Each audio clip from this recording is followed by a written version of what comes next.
আসসালামু আলাইকুম রহমতুল্লাহ বারাকাতুহু। সৌদি আরবের তাশিস সেন্টারের ভিতরে একটি বিজ্ঞপ্তি প্রকাশ করা হয়েছে। সেখানে বলা হয়েছে আপনার এটা সবচেয়ে ব্যাড নিউজ, একই মহরমের পূর্বে যারা বিষে তুলছে 7 জুলাই 2024 আগে তাদের যে আপনার আমন্ত্রণ পত্র যেটা অর্থাৎ যেটা বিষের কথা বলা হয়েছে আর কি, ওটা আপনার বাতিল করা হয়েছে।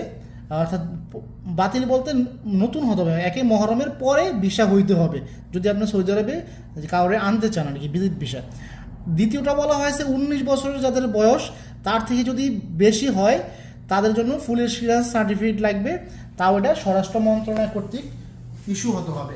প্রিয় প্রবাসী ভাই, এটা একেবারে আগে ছিল না, নতুন করা হয়েছে। আমাদের ঢাকাতে একটি অফিস আছে তাশিস সেন্টারের একেবারে পাশে, ঢাকা গুলশান ভূমি অফিসের সামনে। প্রিয় প্রবাসী ভাই, যদি আপনার ভিসা প্রসেসিংয়ের কোনো কাজ করা লাগে তাশিস সেন্টারে, তাহলে আমাদের সাথে যোগাযোগ করতে পারেন। আমরা সকল ফাইল